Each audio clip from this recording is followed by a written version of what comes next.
What the fuck are you talking about? Like, why are you talking to me like that? Have you encountered the Nightmare Men? Yes. 48 minutes of dogs barking. 48 minutes of dogs barking. 48 minutes of dogs barking. 48 minutes of dogs barking. Growl. Growl. 48 minutes of dogs barking. 48 minutes of dogs barking.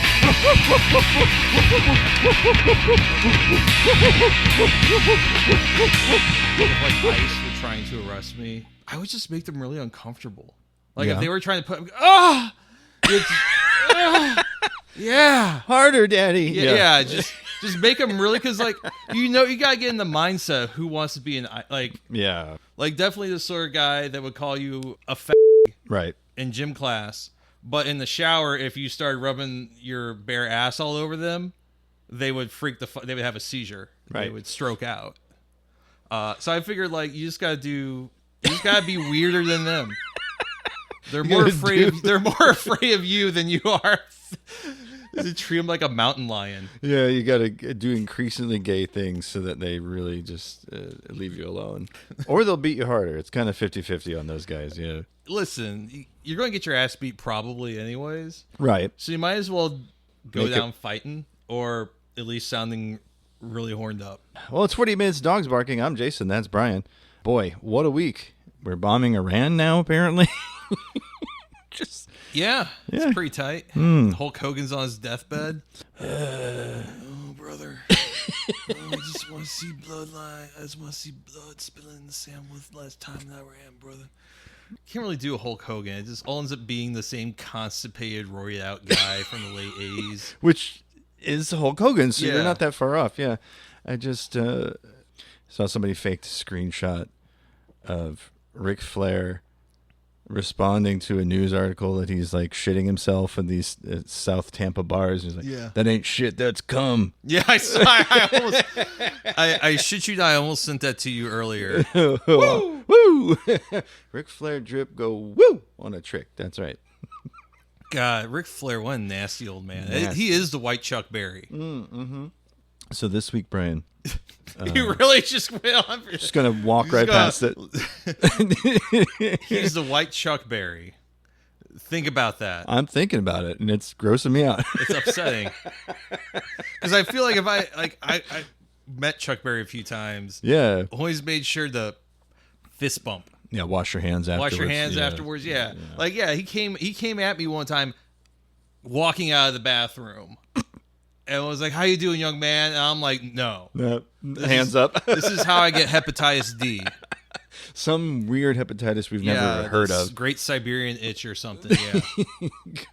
There's worms crawling out of the palm of your hand. What happened? Well, I met Chuck Berry once. Now I can't keep down anything with creatine in it, which turns out is a lot of food. Apparently, yeah. Yeah. That's upsetting. It's viscerally upsetting in a way that I can't even begin to explain. It's like shake Chuck Berry's hand or eat something out of the garbage. I'm eating something out of the garbage. 9 times out of 10. Yeah. It depends on what it is, but I mean, I'll take my chances, I think. You brought something to my attention last night that caused no shortage of psychic damage. Exactly. So I figured this is, turnabout being fair play for the white Chuck Berry riff. Yes, move over cellar door. A new phrase has entered my brain and will not leave. And the phrase is as follows. A 17X Sakai Labubu wearing Carhartt WIP sold for $31,250 on Pharrell's Jupiter. It's a mouthful, I know. The fuck? This was reported. This is the headline from Stereo Gum. That's the verbatim, the headline. Okay, this was listed under news on their website, by the way, almost a week ago. Written by Chris DeVille, this article. So this is the item in question. It's a little bear with the pointed teeth, and he's wearing a Carhartt hoodie with bunny ear holes. It's very strange. Labubu, if you don't know, is a collectible plush monster toy created by Hong Kong-born Dutch-raised designer Kassing Lung, sold by the Chinese toy company Pop Mart. Originally released a decade ago as part of Lung's story series The Monsters. The dolls have gone mega viral this year as a fashion accessory, so people put them on their bags. Yes. Would you put a Labubu on your bag? Was the question posed to Sarah Jessica Parker, and she went, what? So The most relatable Sarah Jessica Parker has been to me. very much so. Well, so the story continues. The clothing brand Sakai and the massive K-pop boy band 17 released a co-branded limited edition Labubu capsule collection. 14 lots went up for auction on Pharrell Williams' platform Jupiter, where, as Women's Wear Daily reports, one of them fetched a record $31,250. Each of them include an exclusive Pop Mart X How to Work Acid Green Edition Labubu. 13 of them were wearing custom beige Sakai X Carhartt WIP looks, and there's one secret version adorned in, quote, an undisclosed distinctive colorway. This reminds me of the shit that you would see in like some dude who had to move to Dubai and like lives in the Wiz Khalifa or whatever the fuck it's called. Burj Khalifa, but There we go. I like the idea of him living in Wiz Khalifa. That's way funnier. Hard to me. times for Wiz Khalifa. He's renting out his body, the Burj Khalifa, and it's like just like weird sneakerhead shit, like the weird like 3 foot high, like there's like the Kubrick Lego things, but like what if they were like hype beastie and looked stupid? Yeah, what if Supreme made Duplo? Yeah, that kind of thing. That shit. Yeah. God. That's what this stuff all reminds me. We were like, oh, we are too smart for NFTs, but we're not too smart for this. $31,000 and some change for a little toy monster doll wearing fancy Carhartt. Motherfucker doesn't even know how to weld. Well, no, this is Carhartt WIP. You have to understand, Carhartt is the guys who know how to weld. Carhartt WIP is like a splinter brand they created for higher fashion. I had no idea. I didn't either. This was news to me too. I didn't know anything about this shit. Have you like seen the prices on vintage Carhartt on eBay? It's insane. It's insane, absolutely insane. And it's like, so you want to dress like someone's lesbian aunt from the early 90s? Pretty much. Yeah, that's not out of the realm of possibility. Some people must want to because those prices. It's ridiculous. And like I've actually seen some jackets where I'm like, wow, that's actually like really cool. And like it is not $900 cool. Mm-mm. I get that it still has the hang tags, or at least Sure. the hang tags have been reattached. I was gonna say. But I'm good. Yeah. You miss me, please. I'll just go to Duluth Train Co. and buy a slightly boxy jacket that will last me the rest of my life for $70, please and thank you. Well, no, you're not wrong. The comment section, of course, lit this guy up. You know, none of these words are in the Bible, the Torah, or the Quran. Nodding, I understood all of this.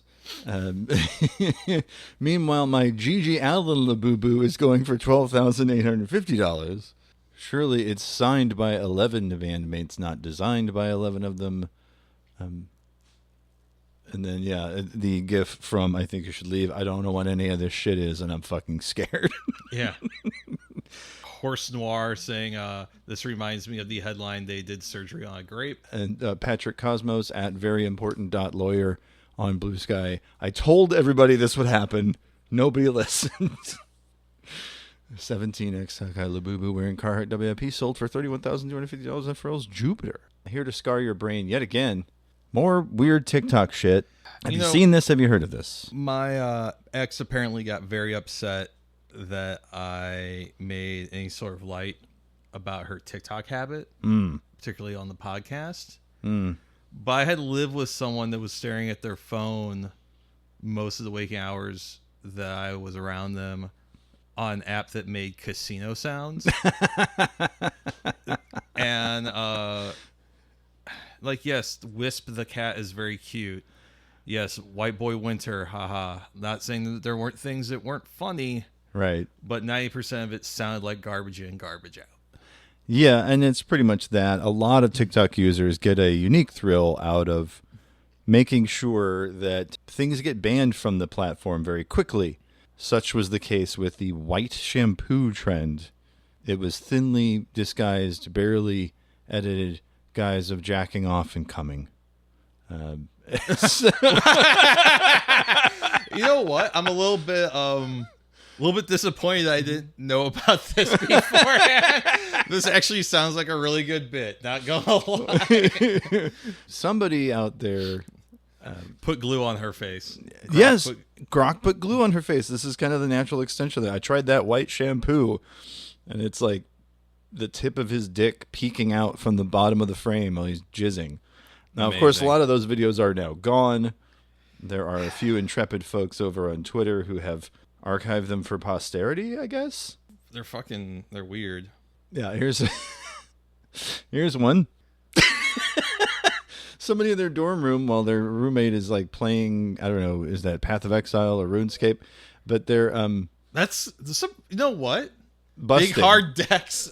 They're just like busting, and you can just make out the tip of his dick. I ain't gonna lie, pretty impressive. That's a young man's rope game. Right Yes, there. very, very much so. I'd have to.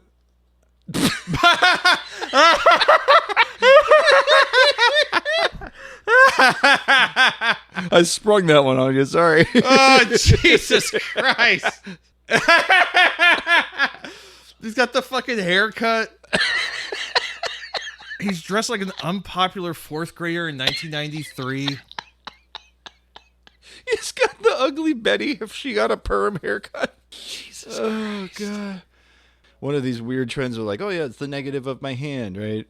And then it's like, oh wait, that's his dick in the background. That is at Rousey Sky. Username, who is this hoe? It is listed on Twitter as a parody account, so that's fun. Yeah, just dudes busting ropes. That's amazing. Just truly living in the future here. Is this one still up? Yes. Guys, this guy got a little scared because his mom caught him using special white shampoo. And again, just in the corner of the screen is very clearly the head of his penis, and he's just jacking it. And the music out of a fucking 80s horror movie too doesn't help. John Carpenter Shopping ass. mall. You know, some weird like butcher knot shit or something. Yeah, just truly offensive, and people got all up in arms about it. But it started with this guy. It says here, according to Know Your Meme, TikToker OKKKKKOT, sure. And it was a guy jacking off in a public bathroom, but the caption is, back when this security guard bought white shampoo, went to the bathrooms and tried it. It was so good. But they just cropped out the guy jacking it. So that video immediately got banned. But then people started posting cropped videos of guys climaxing on the fucking app. And every one of these videos that I try to play that's not on Twitter for archival purposes is gone. So, oh, what a time to be alive, Jason. I can't, They are busting ropes on TikTok, you guys. They're busting ropes on, at least it's not, you hate to say it, that is one of the less antisocial things I've seen on TikTok. Fair enough. It's not, Minecraft parkour. This is how you get fired from a job, Top 10 ethical life wait, hacks. if you do this in Grand Theft Auto, you can, if you chase this person, but then if... Oh, yeah. Yeah. All the different complicated scenarios in Red Dead Redemption 2 that aren't actually real. They're just made it up for a video. Yeah, I've seen those too. Yeah, or did you know... In Grand, it's like obviously like, yeah, you edited the game to have this secret area because that's not actually there. Right, you modded this fucking shit. Like,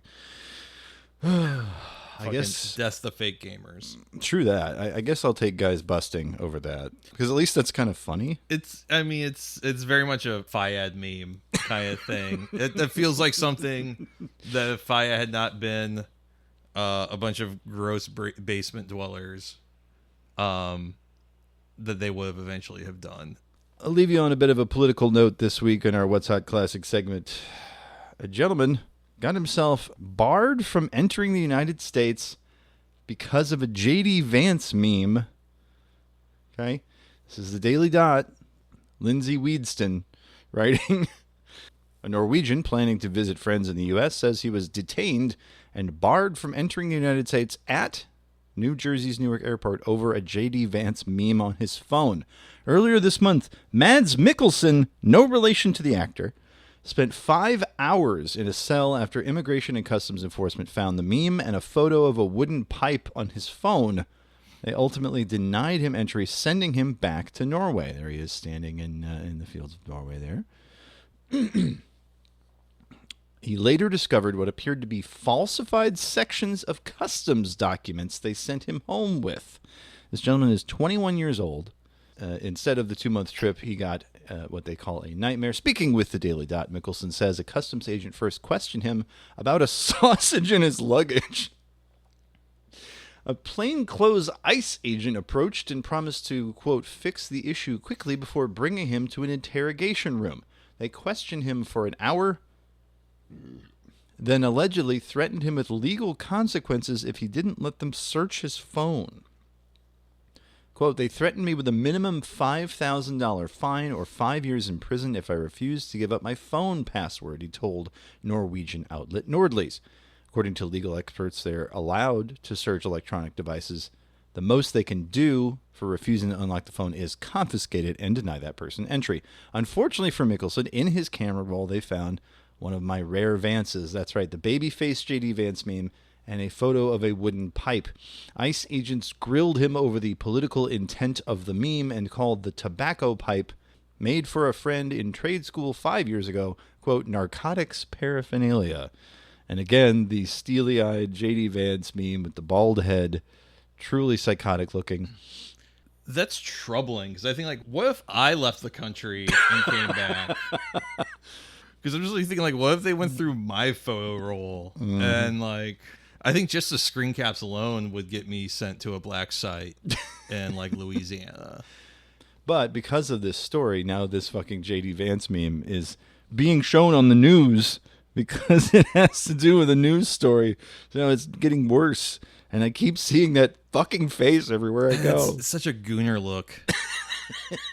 You have any games on your phone? That's what I think of when I see that look. That is the guy that you work with at a warehouse that drives a recent Dodge Dart.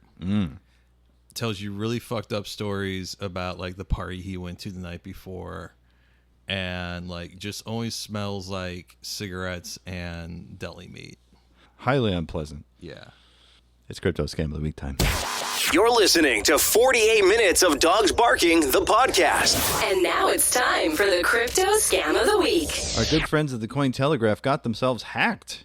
According to competing crypto news site Decrypt, Cointelegraph website hacked in fake airdrop phishing attack. The subhead, Cointelegraph is the latest in a wave of phishing attacks targeting crypto platforms via exploits that lure users with fake token rewards. Callan Quinn writing here.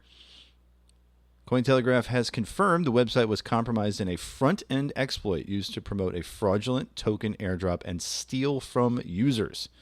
They said in a statement on Twitter Sunday they were aware of a, quote, fraudulent pop-up and were actively working on a fix. Do not click these pop-ups. Connect your wallets or enter any personal information, the Cointelegraph warned. The pop-up falsely claimed users have been selected for a giveaway of a new token, purportedly part of a fair launch initiative by Cointelegraph to reward loyal readers. It displayed a fabricated token price and promised users just under $5,500 worth of tokens if they connected their crypto wallets. It also claimed security firm Certic had audited the smart contract. The method used mirrors a similar front-end attack on the price aggregator CoinMarketCap, which happened just 2 days prior.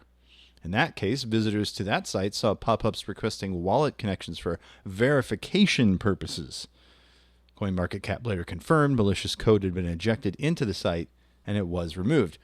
So apparently this is a trend, right? There's phishing attacks targeting crypto platforms, compromising user interfaces. It says here, the Cointelegraph attack comes just days after security researchers disclosed a massive data dump of 16 billion stolen login credentials. The trove was likely assembled from InfoStealer malware, credential stuffing, and prior leaks. I don't know why they decided to attach this story to that one because it doesn't really feel connected, but it might be. I feel like maybe we're seeing some heightened attacks, stuff like this, because so much data was leaked. Okay. And so you're thinking, like, well, okay, I've got this password for such and such. You know, I've got their Facebook password. Maybe they use the same one for their job. Right. Things like that. Okay. Someone would use it for their MetaMask or what have you. Yeah. Right. I feel like we've really been scraping the bottom of the barrel as far as exploits. Like they used I say this before, they used to be interesting and creative, involved like math and now it's just like not really much better than a Nigerian Prince scheme. And especially like, okay, it's pretty ballsy to go after Cointelegraph because they report on, crypto hits and misses, right? Yeah. They're one of the ones I turn to regularly for stuff about this, good or bad. It's a legit news source, at least as far as I'm concerned, and to have them be the front end for somebody else's wallet drainers is distressing. There's a trusted name part there, right? We've got, I think it was CoinMarketCap was the other one. And that's another one where, like, yeah, I kind of trust these people. They're a name. But that trust is institutionally built up also makes them really good for nefarious actors. Right, so it's kind of cross purposes, yeah. Yeah, people abuse that trust for their own gain. And there's really not a lot of hype for utility for stuff that at least seems like an idea. And the only shit that moves markets or whatever is all this like dumb crap, dog with fucking hat or some shit, or Greta's boobies or whatever Yeah. it was called. Yeah. God. There's a video going around of some chick looks like Greta like skateboarding, and it's like, I wish that were real. I wish she was that cool. Right. But no, she's probably like wiping down a seal. Well, she was on that boat that was going to Gaza. Yeah. Oh man, that whole fucking thing. I know. Oh, we haven't even. I know. Haven't even talked about what happened in New York. Oh, that's right. Yeah, folks, they gave it over to the Muslims. Oh, some of the crash outs were insane. The New York City mayoral race, where they were primarying, and it was ranked choice voting, and overwhelmingly, the New Yorkers ranked Zohran Mamdani. We love to see that sort of thing in this country. That's me. In my opinion, a fairly milquetoast like DSA candidate. And yet, it's enough to make people fucking clutch the pearls. Amazing country we live in. The guy that we consider to be like an ultra conservative in like one of the Nordic nations is like enough. Oh, the millionaires and billionaires are gonna leave New York City for Connecticut. Like, they already live in Connecticut. I was gonna say, yeah, They already have shit in Connecticut and Jersey, Right. more likely. They summer in Maine. They're just moved to their Maine home until this all blows over. Yeah, it's stupid. But I think a lot of people were really, really, more than they were for Mamdani, they were against Cuomo. Yeah, I hope they drag him by his fucking nipple piercings to hell. And now he's saying, I'm going to run as an independent, actually. Like, Well, I mean, all right, that was always the plan. I think. enjoy losing twice. It's nice, isn't it? Like- Kind of feels all right. Yeah.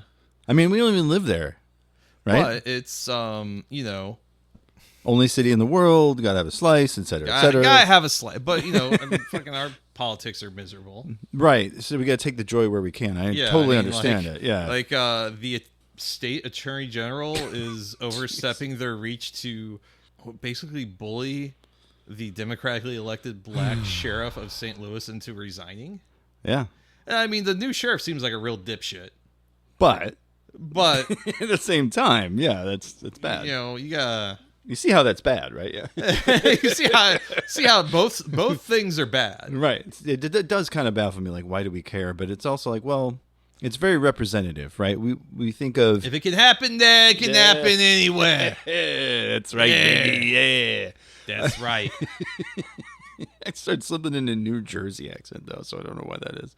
The crash outs, though, were really, really fun. There was a couple of posts that were like, all Jews leave New York now. You must leave the Bronx. Yeah. You must leave the Bronx. Oh God! But yeah, it was just like we all Jews leave New York now, and then someone's like, "Yeah, you first." And like, well, we're in Tel Aviv right now, actually. God.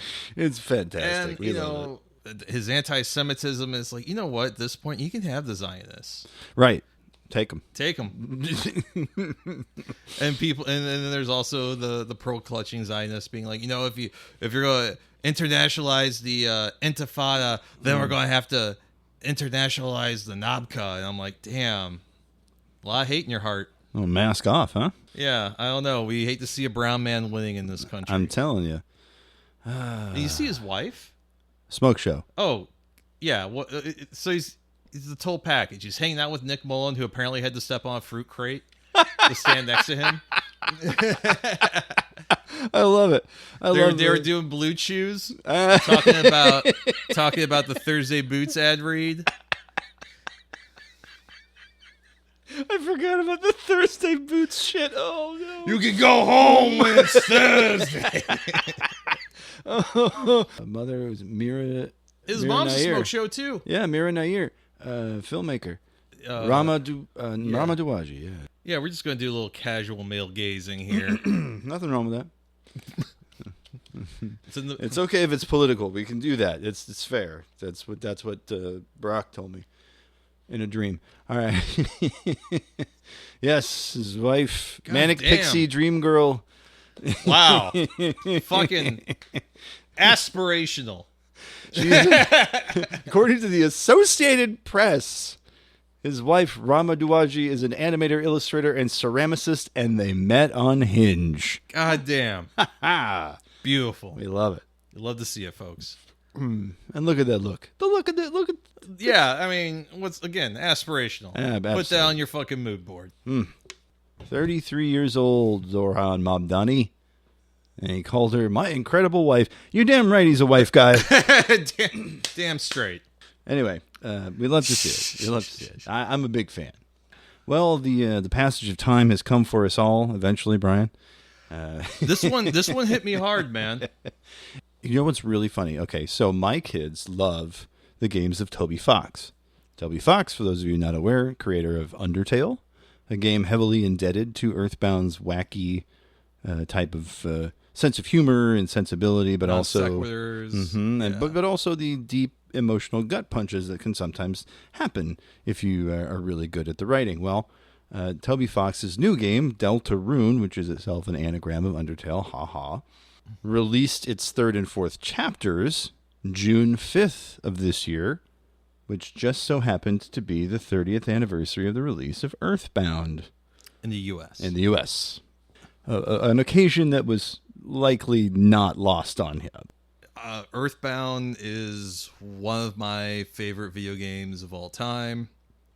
I distinctly remember going to Toys R Us and grabbing the fucking ticket Yeah. and fucking getting the giant ass. I still have my copy. Yeah? It's in the basement. Of my The mom's big house. box and all? I don't have the big box. I don't know what happened to the player's guide, which I'm really bummed about. Yeah, because it was one of the few games that came packed with the player's And guide. the player's guide is it's like a labor of love. It's really cool. I mean, it's definitely helpful for playing the game, but it has a lot of flavor text, a lot of extra stuff.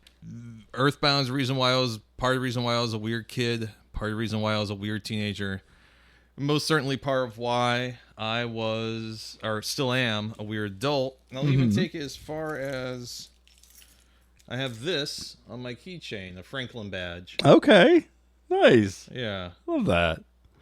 It's a game that was not necessarily well received in its time. A lot of video game publications did not give it a good score. I don't even think EGM gave it a good score. Game Players was not very kind. I think they gave it like a somewhere in the 70s because they went by a 1 through 100% score. Oh, God, I'm sure Scary Larry over at GamePro didn't like it. But it was really charming and funny and incredibly thoughtful. Basically, a Japanese copywriter's idea of what he thought America was on some level. Yeah. A lot of really weird Beatles references thrown in there. Yeah, and some of that's the part of the work of the translator, Martin, I forget his last name. But, Fuzzy Pickles, that's Yes. his whole thing. I love that. I to this day. I still say Fuzzy Pickles when I'm getting my photos. Hey, You know, if I'm taking a photo of a band or something, like, hey, say Fuzzy Pickles. And I've gotten a few people be like, oh, I know what that is. Yeah. You had the Blues Brothers riff in the form of the Runaway Five. Thank you. Wonderful enemy variety. It's just trees. You fight a dog, and then like the happy cult. Oh yeah, I actually hate that part of the game. And what I will do is you can skip that and go on the threed, and you can come back and finish that later. Like I'll go get Paula because you need her to finish the move forward. Right. Such a great video game. There was a sequel, Mother 3, that was never released in the United States. It did get a fan translation, apparently pretty good. Apparently, there's 2 reasons why it didn't come to the U.S. One, all the text would be really hard to fit on a cart. Mm-hmm. And the second thing is apparently it's an incredibly anti-capitalist video game. Mm-hmm. Having played the first third of the game via fan translation, I can tell you that yes, it is. Yeah, it's about like how there's like, if I recall correctly, like an idealistic island population, and then someone basically introduces like capitalistic mercantilism to them and completely fucks everything up. Pretty much, yeah. It's truly an interesting game. So the reason we're here today, the reason we're talking about all this is you brought to my attention, or actually my recollection, an old website that's still here from when Earthbound was brand new, starmen.net. There is a illustration of one of the starmen in a rocking chair watering a tree that's shaped like the number 30 on the front page of starmen.net. Yes, that's right. You can still go there today and see it in all its glory, including a deep dive. There's obviously forums, because that was the thing to do, which was the style at the time. The style of the time, yes. They talk in depth about each of the games, the appearance of the Earthbound/Mother characters in Smash Bros. Yeah. Let's see here. Earthbound 64, which was a canceled project. They have some screenshots there. There's an entire Earthbound 64 Discord community, according to this article. Yeah, no, I want to say that Earthbound was one of the first video games on the internet that people really rallied around. Mm-hmm. Because it definitely felt like finding other people that had the same interests as you. I knew no one else growing up that played Earthbound. I knew a couple people in middle school and high school. And I've obviously met some people as an adult. Mm-hmm. But, you know, in the late 90s, I think I was probably like the only kid at my school that knew what Earthbound was. And it's weird to think that's been 30 years. Mm-hmm. But this website is basically unchanged from its original iteration, Which is wild. Yeah. Because there's a lot of stuff that just is very Web 1.0 in design, but it would have kicked ass at the time. Mm-hmm. The beautiful frame with the nav bar at the top there, and the big starman, and now PayPal link that would have been relatively new at the time. So there were 2 main guys who did the website. Tomato and Reedman collaborated on starman.net after earthbound.net kind of sat fallow for a while. So this is about 1998, according to this archived email from Clyde M3, also known as Tomato, to Reedman. So I have an idea for earthbound.net. I really need to talk to you real time about it, but since I'm unable to do so, I'll attempt to do it in this message. You said eb.net is more than just a host for Earthbound sites, so I think that what we should do is have eb.net be more like a central news source / files repository / links depot, etc., sort along the lines of IGN64 and Zophar.net. Zophar.net, another wonderful site that we should probably cover at some future date. Yeah, it basically lays out the plans for the site. This is all hard to explain, he says, so if I get the chance, highly doubtful, there's still a lot of signatures to put up, I'll make a demo of what I mean. The hosted sites will be in the background. The main stuff will be what I've described. We'll have a cool nav bar, check, layout, color scheme, etc. I even have a somewhat cool idea for a background image. This new Earthbound idea of mine is sufficiently different than all the other sites, and it'll also be the Earthbound site to go to, which is what it should have been back when it launched. So this was the first kind of foray into this, 1999, according to the header here, February. explaining that he stumbled upon a lonely site that had Earthbound MIDI files, earthbound.net. As geeky as it may sound, I was pretty excited to make a find like that, and the MIDI files turned out to be pretty sweet. So shortly after finding them, I remembered a website called You Are Now Earthbound and mailed the webmaster. He freaked out and put them up. When he replied, I replied back with something that ended with, by the way, how is earthbound.net going? Since his site was going crazy about this new eb.net that everyone was working on. The actual eb.net site had only a picture of a stopwatch saying it was coming soon. Classic web design thing. You tell people big things are coming. It's like being in a band. Like big things happening.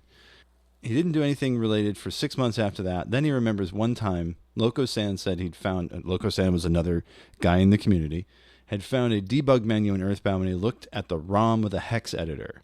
So he went and checked it out. Incidentally, I believe that was the first eb.net article. Bow down to it. This was, again, I believe 1998, December. I decided to teach myself cascading style sheet stuff since I was a nerdy computer science major, and I felt I should keep up with stuff like that. I do remember at one point checking out eb.net again because I suddenly remembered it, and it had some crappy weird map of Saturn Valley on it, and that was all. In late December of 1998, I picked up Windows Game Programming for Dummies, which, although it was a dummies book, was really good, and everyone was recommending it at the time. I started working with the examples, and the book was so good, I was able to get DirectX programs running. I had done lots of game programming in the past, so now armed with DirectX, I wanted to make a game to build up my Windows skills. But I needed a game to make.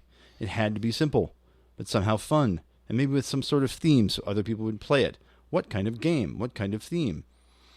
I remember trying to figure out the answers to those two questions for like an hour with no luck. I decided to take a shower and had two ideas for a game: a Space Invaders / Galga type game or Arachnoid. Both were relatively simple, had some fun action, and quick reflex requirements. I decided to go with Arachnoid since I wouldn't have to worry about so many moving objects and try to plot out enemy movements. All that was left was a theme. I tried to think of various things that I liked.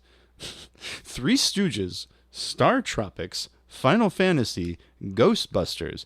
But then when my mind hit Earthbound, I just absolutely had to make it Earthbound themed. That's so late 90s. The only thing missing is Doctor Who. Yeah, Three Stooges.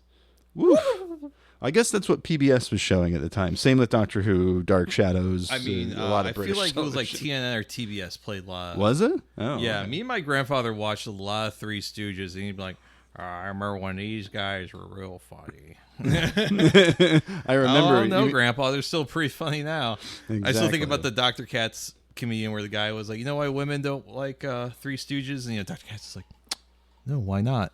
Because they're not funny. Yeah, exactly. Three Stooges were marginal at best. I don't know why there was a national obsession with them enough that they did another movie after all of the guys had passed away. Very strange. I don't know. There was also talking about how they were going to do a Three Stooges movie with Johnny Knoxville in it. Oof. That could have actually been funny. I'm 50-50. I don't know, man.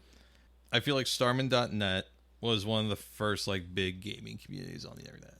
Yep. Specifically for a particular game or a particular series. Not to get too far ahead of ourselves here, but a lot of stuff laid the groundwork for what then became Fangamer. Yes. Actually, it was Reed and Tomato who basically co-founded Fangamer. Yeah. To make legally distinct merch based on the video game IPs that they liked. Yeah. A little much, I think. But you know, their intentions were pure, I think is what... I don't blame them. I don't like holding ill will for it. Because they're just like, this shit didn't exist. We tried to talk to Nintendo, and Nintendo was like, we don't license retro games. Yeah. And apparently that they kind of took that as we're just going to turn a blind eye. Right. We won't say anything if you don't say anything. Nothing, don't worry about it. But then they got so big and popular, and they started learning how to properly license stuff. I mean, they do shit for Metal Gear. I was going to say, a lot of big games. God of War. Tons of Undertale shit. Which, given the connection with Earthbound, it kind of makes sense. I've bought some very cool gifts for people. Nice. Off of Fangamer. The KonMari Damacy duffel bag in the shape of the prince's head. Sick. Love it. Yeah, Yes. I gave that to a close friend for Christmas one year. And they're always like, I'm afraid to use it because it's so cool. Yeah. I'm like, that is the problem with stuff like that. Hey, Bob Mackey wrote this article for OneUp.com. Bob Mackey. Wow, Bob Mackey. In 1997, when Earthbound was nothing more than an obscure last-gen RPG relic, middle schooler Reed Young developed his first Earthbound fan site, which would develop into what eventually became Starmen.net, the definitive community for Earthbound on the web. By 1999, the site became a force of nature with constant updates, increasing amounts of content, and a community that grew by the day, almost inexplicably considering Earthbound's relative lack of popularity during its original release. But thanks to the newly perfected art of SNES emulation, thousands of people were finally realizing the magic of Earthbound, even if they hadn't heard of the game just a few years prior. And that is a very astute observation by Mr. Mackey, because yes, I do think that emulators being easy to run and being readily available at no cost definitely had something to do with it. And the fact that most video games released up until that point were relatively small files. Right. Like I'm trying to think how big of a cart Earthbound was, but it wasn't very big. I can show you. NES games. I got to play so many obscure NES games because emulation was easy. And they're like a fucking Star Tropics was like, what, 50 kilobytes? You know? Like, right. Man, I might have to bring over my... so as a compressed zip, it's not even 2 megabytes. Yeah. He's deleting the files after 48 hours. Yes, because I legally own every game that's listed, yes. What are they going to do? Well, shit. I know what they're going to do. Yeah. This isn't the old days. Yeah, they're going to come to my house and, like... Make you suck on the hairdryer until you say you're sorry. Pretty much. Yeah. I'm expecting that as much. As much as piracy may have hurt games at a certain point, I think during the 90s, getting fandoms together, emulation was a way for people to experience games like this that they might not have ever been exposed to. I saw the box at the video rental store, and I was like, I gotta have this, right? And so I rented it a bunch of times. I never got past Tucson, but I was like, man, this shit rocks. And then I completely forgot about it for like 4 or 5 years. And then emulation came around. I was like, oh yeah, Earthbound kicks ass, actually. And so then I finally finished it because I was able to do so without high late fees from the grocery store video game rental. Schnooks had your ass. Oh, they had my ass so bad. They had your fucking nuts in a rubber band. Between them and Blockbuster, Jesus. Yeah, they're mean girl in your shit. They were queening me. Yeah, I did. I don't even think I rented it. No, I did rent it once, and I was like, yeah, I gotta have this. And I think I got it for like my birthday or something. All right. I remember actually going up to the Toys R Us on West Florissant. Oh, yeah. Which is most certainly not a Toys R Us anymore. No, God, no. Has not been for a minute. Minute. But yeah, that shit blew my mind. I thought it was like, oh, this is so weird and quirky. And I tried showing it to like the neighborhood kids, and they're like, we want to play, Mario Kart. This was this time where no one really knew what to do with RPGs in America. Oh, yeah. I feel like we're doing a disservice by not explaining what Earthbound is. Because I feel like, I know I thought we kind of did, didn't we? A little bit. A little bit, okay. We're maybe assuming a little too much of our listener base. That's fair. Okay. But okay. Earthbound is a game that was the brainchild of Shigeto Atoi. Yeah. Who is most famously known for being kind of like a copywriter and ad man in Japan, particularly in the 1980s. He met Shigeru Miyamoto, Japan, and had this idea of like, well, what if we made a video game? And that became Mother 1, or known as Earthbound 0 or Earthbound Beginnings. Yeah, for the NES. For the NES, which is, man, that game is rough. It is. There are patches that make it a little bit easier to play, but it feels very like, what if Dragon Warrior were a hyper grind fest? But there's still some charm. Yeah. The game is about a boy named Ness in New Eagleland, the town of Onet, who is awakened by a meteorite crashing on a nearby hill. He goes to the hill with his shitty neighbor, Porky, that's right. his dog, which you also named the dog. Yes. And I think I named the dog like Sex or something one time because, I'm a fucking weird kid. Yeah. Turns out that there is a terrible monster that lives outside of time called Gygus that is going to destroy the world, and that this weird entity from the future came to try and save the world, but they took the form of a bee and called themselves Buzz and get killed very quickly in the game by Porky's mom. Oh, yeah. And then you are off to, was it like 8 or 9 locations to grab sounds from like these natural wonders that will be a part of your sound stone, which will help you fight Gygus. It's also implied that the dialogue when you do fight Gygus at the very end of the game is inspired by the time that the creator of the game wandered into a porno theater as a child and was really confused. Oof. Yes. And along the way, Ness gets 3 companions. Paula, Jeff, and the mystical Chinese martial artist named Pooh. Yes. Yeah, each of these characters have a great little backstory. Jeff and the Bubble Monkey. Oh, gosh. Still one of my favorite things. The version of the Loch Ness Monster, Stonehenge. It's just so fucking weird and quirky. And it's kind of amazing that even got made, even got released in America. Right. There's just so many wild swings in it. The music is just something special. 4 composers on the soundtrack obviously had to make it on this 8-channel. It was for a 16-bit console, so it was like this, how do we make this sound like the Beach Boys? Because there are a couple of Beach Boys sound-alikes on there. The battle theme is just insanely memorable. There's just so much going on there. Yeah, Marcus Lindblom. Marcus Lindblom, yeah, that's right. He came up with Fuzzy Pickles. Lindblom himself was given liberties, says Wikipedia, to make the script, quote, as weird as he wanted, as Nintendo wanted the script to be more American than a direct translation would be. And so he worked with Japanese writer Masayuki Miura, who translated the script and contextualized this tone. The marketing was also weird. The marketing was like, this game stinks because the pack-in 135-page book that it came with had scratch and sniff stickers in it. But they were for things like farts. Yeah, like a scratch and sniff ads and shit. But that was Nintendo's ad shit in the 90s. True. Like there's fucking ads for Yoshi's Island 2 that are just like, what? They're just like really vulgar and weird. Yeah, that's fair.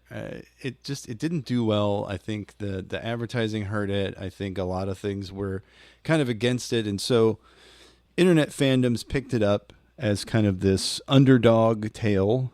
And then when they heard that Mother 3 was coming out or was going to be released in Japan, the Starmen.net guys took action. They got petitions going. I think it was like 30,000 signatures. Like, they really did a number of really wild things. Yeah, Slashdot even commented on this. This was 2003. Thanks to Nintendojo for their story regarding Shigeru Miyamoto's positive reaction to an online petition around the Earthbound games. Miyamoto, discussing the series, soon re-released for GBA in Japan, in an interview with official UK Nintendo magazine, says, quote, "We had high hopes for Earthbound, the Super NES version in the US, but it didn't do too well. You might not know this, but there was a petition in the US, please make Mother 3 an Earthbound sequel petition, and it got about 30,000 signatures. And after that, we thought, wow, Earthbound fans are really solid." And then, of course, Slashdot gives frank credit to Starmen.net. Fucking Starman, like, were harassing, like, Nintendo of America, Nintendo Power. Miyamoto himself, yeah. Miyamoto walking through an airport and thrashing some white guy in an Earthbound shirt like he's Bjork. You don't do that. So, I mean, these guys were just like hardcore fans. And then they said, fuck it, we'll do it ourselves. Yeah. So they did two awesome things, one of which was the Earthbound Anthology. So 2007, the guys at starmen.net, after launching a massive campaign to unify the Earthbound fan base, they called it the EB Siege, right? This according to the Earthbound Anthology website, anthology.starmen.net. It said, we called it the EB Siege, and the goal was to ensure that every Earthbound fan let Nintendo know what they wanted. Media interest in Earthbound, which had died down following the do-it-yourself devotion announcement, which emerged to huge fanfare as the Mother 3 fan translation 2 years later, needed to be rekindled. With that in mind, John Kay came up with the idea of a kind of portfolio for Earthbound, like an informational art album. So for the next month, John worked overtime, pulling together the book's design, layout, content, and art. Starmen.net staff worked on the content, bringing Earthbound's story together as a cohesive narrative and writing captions for each of the hundreds of pieces of fan art which gilded the back pages. They also set an ambitious goal to get a copy of the book in front of as many gaming media members as possible before Electronic Entertainment Expo that year, or E3.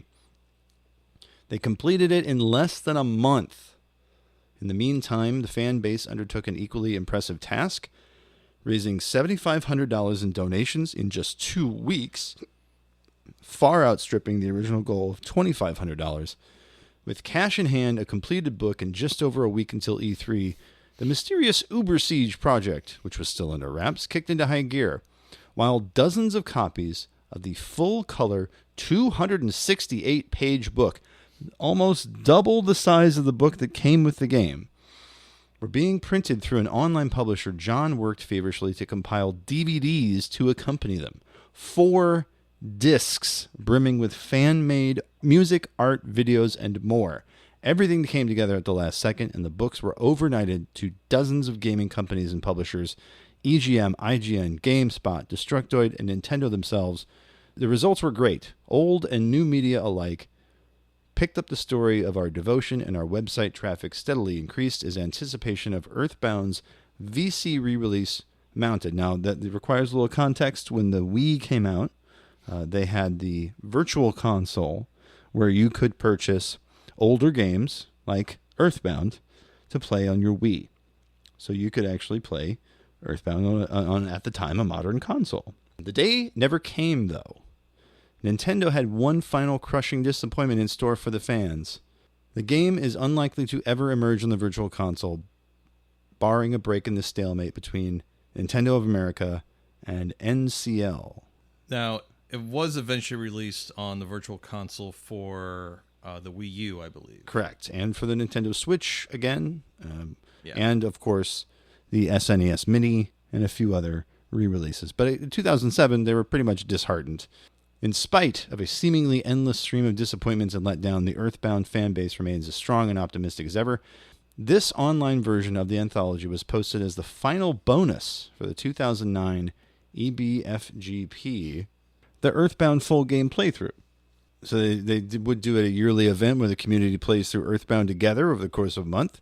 The 2009 event drew thousands of visitors, hundreds of whom would tune in daily to watch the live broadcast by various community members. Again, 2009, we don't have Twitch. Yeah. This is what we did. We streamed stuff like individual websites. We can talk about fucking GBS TV. Yeah. You're not kidding. So to do something like this took a lot of effort. Mm-hmm. If you go to the web archive, you can actually look at all the different artwork from all 3 of the Mother games. There's some really great essays. There's a lot of great fan art from Mother 3 as well. A little heartbreaker at the first page there. But it is gorgeous. But as they mentioned in that article, there was a Mother 3 fan translation that was a labor of fucking love. The first version of the fan translation was in 2008. July 19th, 2009, version 1.1 was released. But yes, Tomato, again, starmen.net, Tomato, worked his ass off. Oh, here it is. The backstory. Mother 3 is a sequel to Earthbound, which was in development for 12 years before it was released in Japan for the Game Boy Advance, April 2006. It soon became clear that Nintendo of America was uninterested in localizing the game, so in November of that year, fans took matters into their own hands with the Do-It-Yourself Devotion Project. For 2 years, a team of translators and hackers worked to produce an in-depth professional translation and localization of Mother 3. July 19th, the final version 1.1, was released, and truly a labor of love. They had to sit there and redo everything in assembly by hand. Yeah, insane. An absolute Herculean effort. The translation notes themselves are like a separate blog. That was Legends of Localization. And there's Legends of Localization Earthbound book. Mm-hmm. But yeah, Mother which 3. I never got a copy of, and I'm sure now it's incredibly expensive. Oh, God, yeah. Oh, you can still get it. Awesome. Apparently. $39. Okay. Not bad. But these guys were hardcore, right? Learning to code in assembly and hand translate a very Japanese game. Incredibly Japanese game.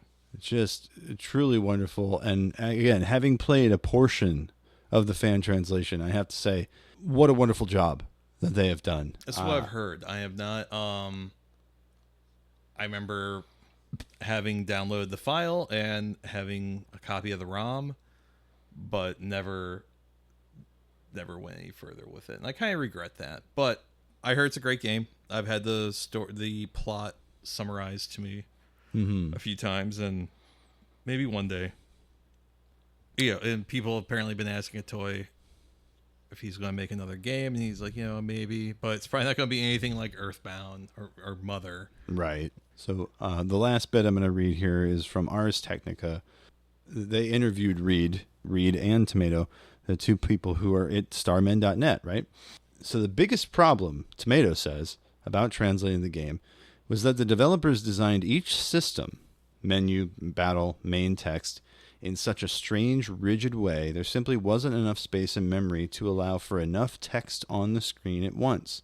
If you remember those videos and screenshots of screeching bugs that we posted on the blog, you saw what can happen. We basically had to rewrite every display routine every step of the way, pretty much from scratch. No text display routine wound up untouched, and there were probably 10 to 20 different ones at least, so while dealing with different variable width fonts was annoying, those hacks were pointless unless we went in and actually allowed for more text to be displayed at once. Aside from the hacks that actually went into the game itself, they had to do coding for software tools. There was a guy named Bu made some changes to a cross assembler, right? I mean, script dumping, insertion tools, patch. A dozen different hackers and translators, according to Reed, most of them well known for their work on other fan translations. Tomato had done some ROM hacking in the past. He kind of built up some connections and was able to get this done. But my God, I mean, talk about. Oh, when the first iteration was released in like 2008, that was like mind blowing. Yeah, I mean, we thought for a long time it was just impossible. It just wasn't going to happen. And yet these guys, through sheer force of fandom, managed to do it. Fuck, man, it's just. Yeah, I still think there's very few gaming communities I can think of that are more earnest than the Earthbound fan community. And I think they also found like a way to do it with not ever really being cringe. No, it was very earnest, always. Yeah. Which is surprising, because even Undertale fans can be cringe as fuck. Man. No, I worked with a guy at a job.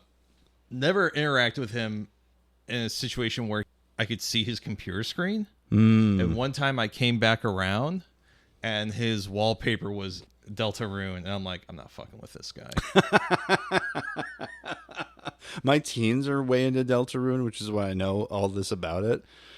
Because I played Undertale and I was like, okay, that's good. And I didn't touch Deltarune when it first came out, but my teens are way into it. And so, like, well, I know I'll probably have to play it at some point. But Undertale was just, so good. Lightning in a bottle, I feel.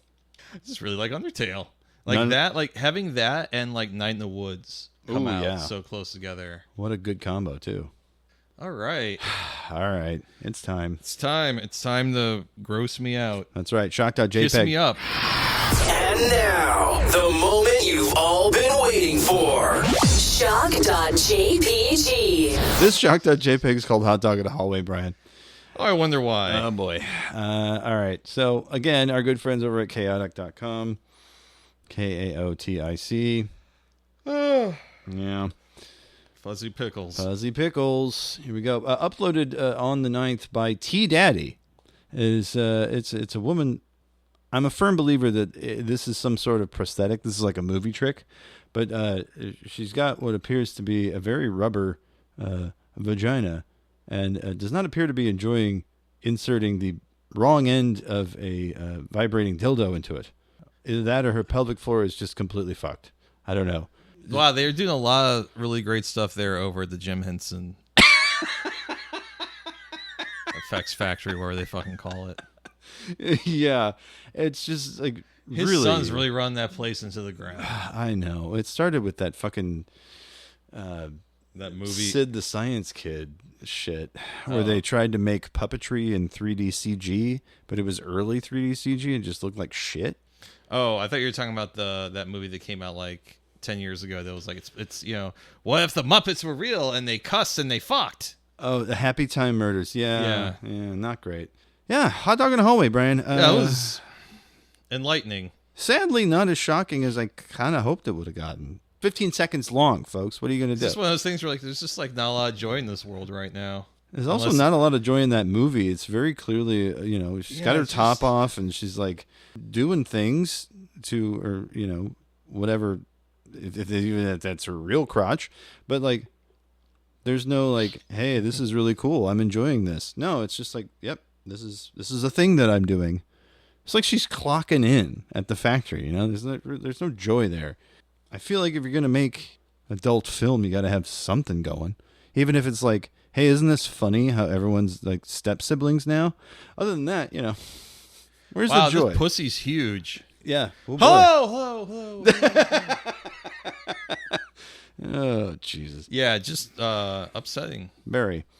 Imagine if you're climbing up a rock wall without, a safety rope, and you grab that. And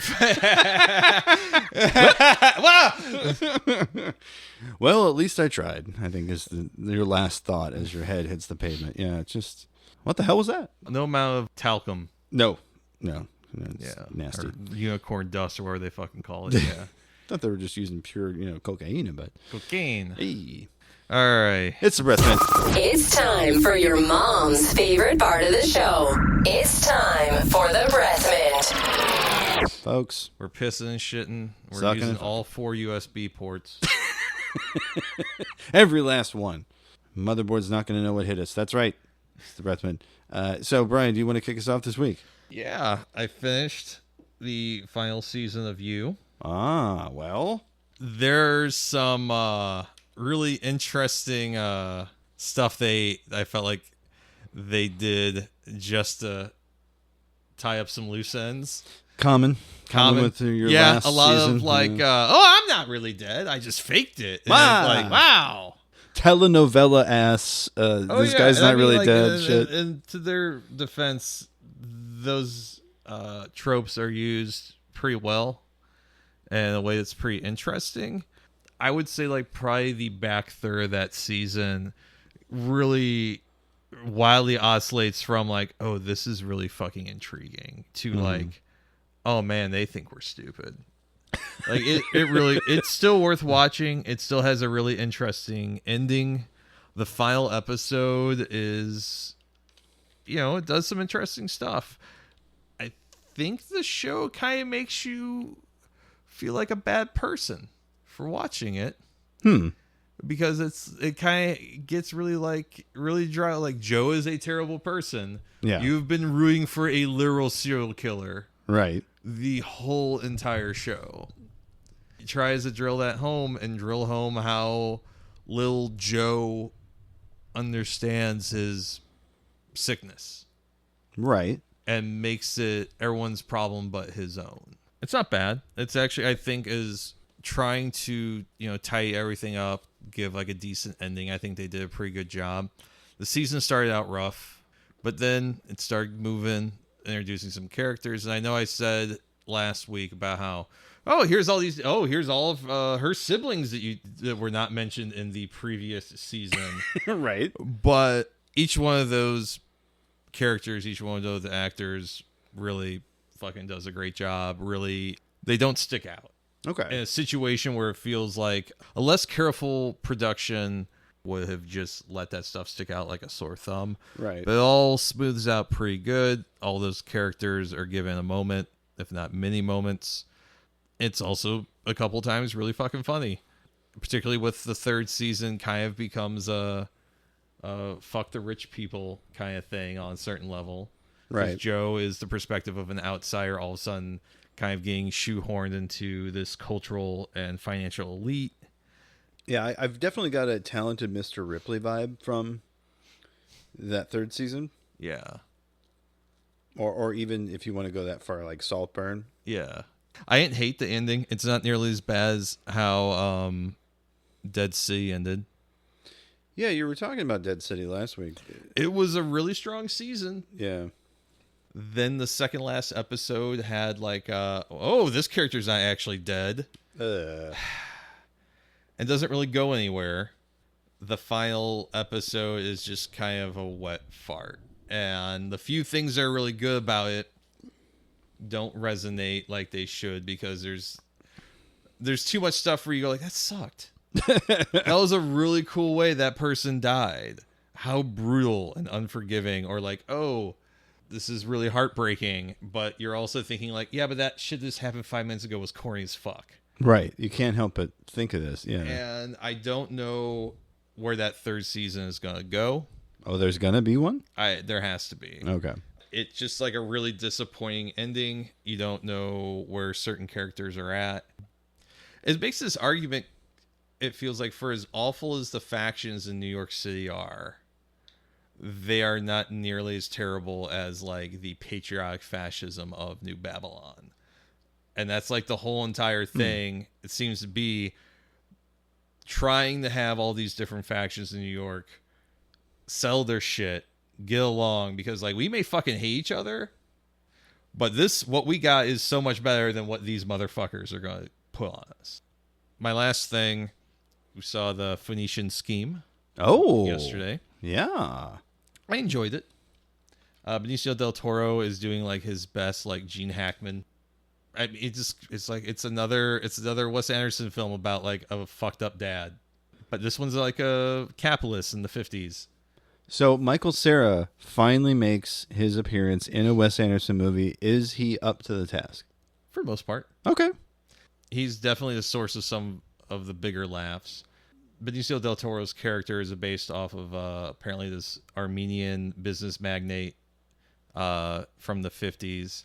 And the whole thing is that this father, Zaza, is trying to basically control, I guess, like a canal that goes from one end to the other of the Phoenician region. Okay.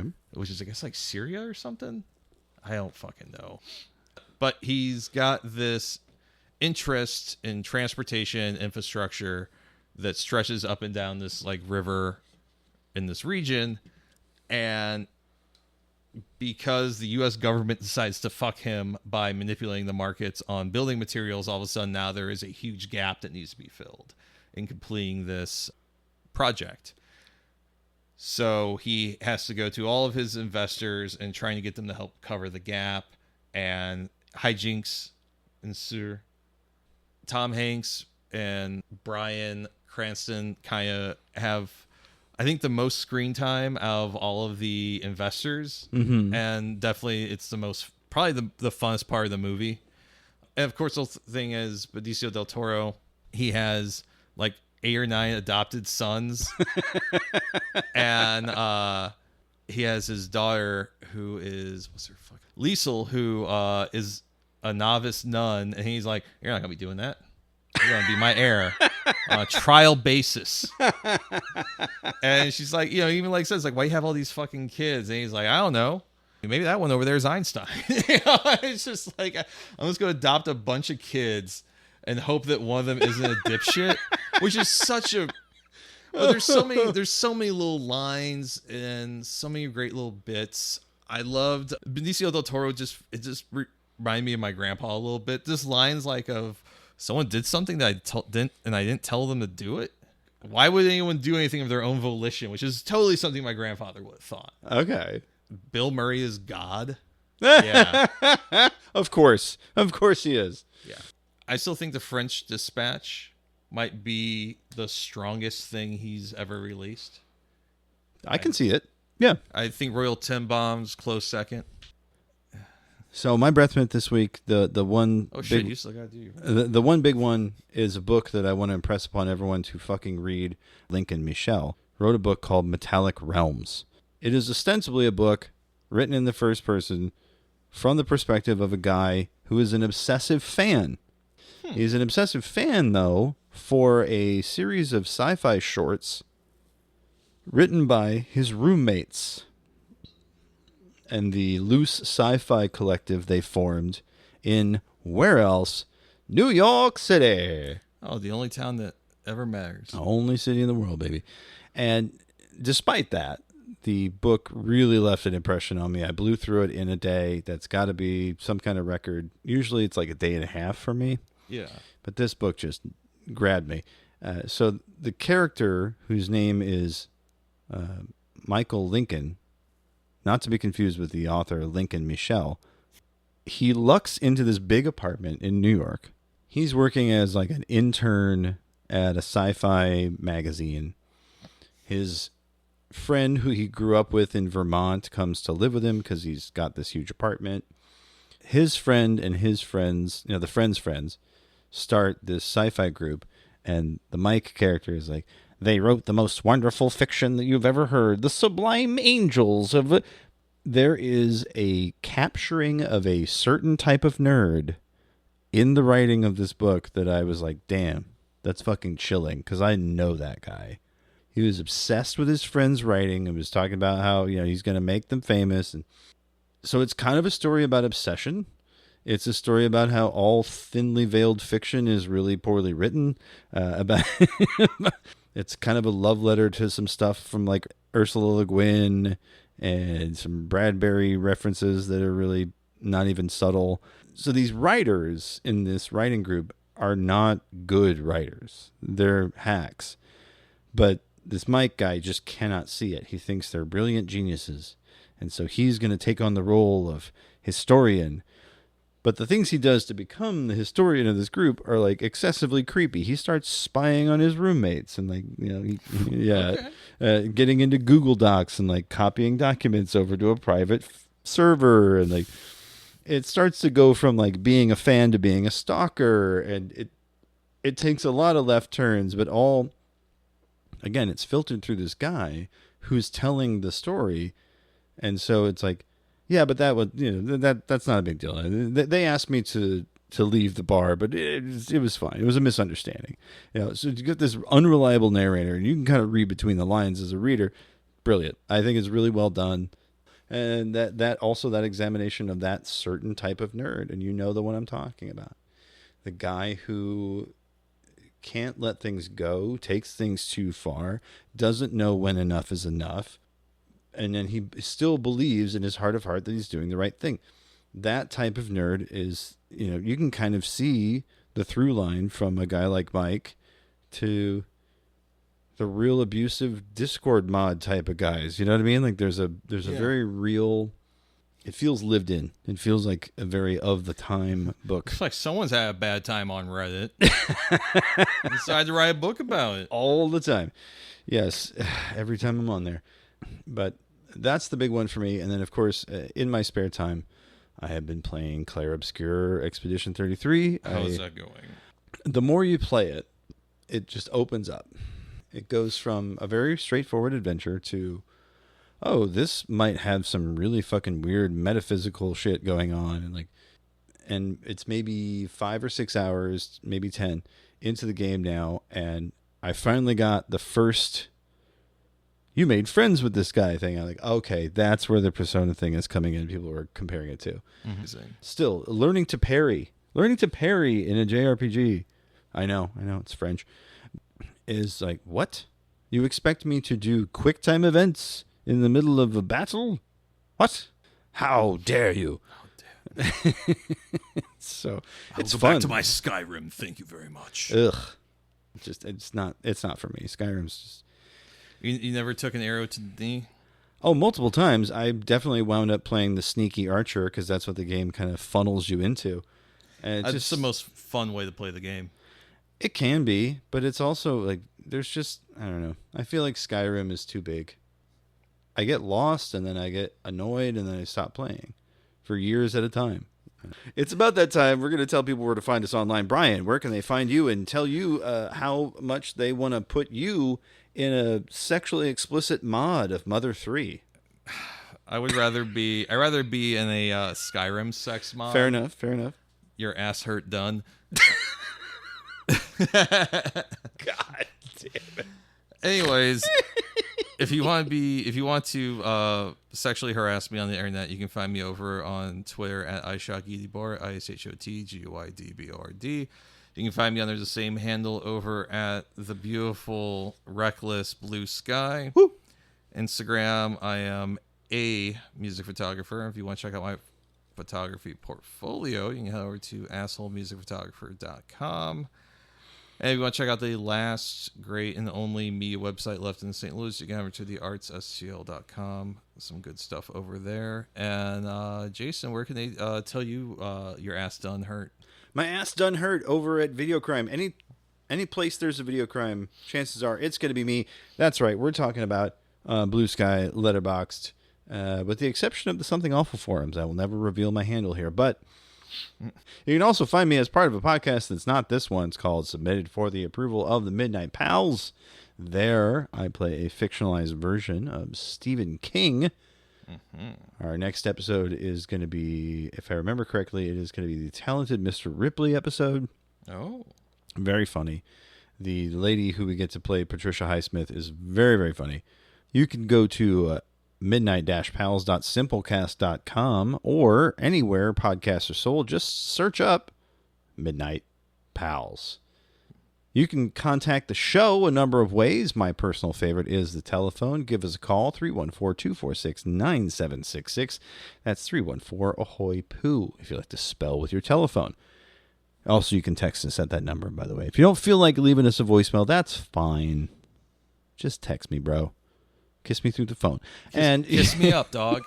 We keep secrets here on 48 Minutes Dogs Barking. Absolutely. You can also reach us via email, Jason at 8 minutesofdogsbarking.com, or Brian with a Y at 8 minutesofdogsbarking.com. Shoot us an email. Tell us what you like about the show, what you hate about the show. Compliments, complaints, recipes for cake, instructions on how to get to Riley Reed's house, whatever it is. Do that thing. You can also support the show, patreon.com/48minutesofdogs. There you will find our weekly post-show hangout called Thanks I Hate It, where we shoot the shit about whatever. The Mind Zone, where we put on some weird music and just freak out for a while. And also, you can sign up for the punishment tier. If you decide that you want to support our endeavors here on the show, well, throw us some cash and you can decide what punishment we are going to go through this year. Our first punishment tier was a 90-minute commentary track on a Japanese puke fetish video called Garo Monster Home Delivery. If you get in on the punishment tier now, you can hear that in its entirety. Well, that about does it for the show. My name's Jason. That's Brian. Hey. As we always say at this time, namaste. Good luck. Give mommy a good gut fucking. 25th Amendment now. Eat the knife. Thank you. And who ate all the pussy.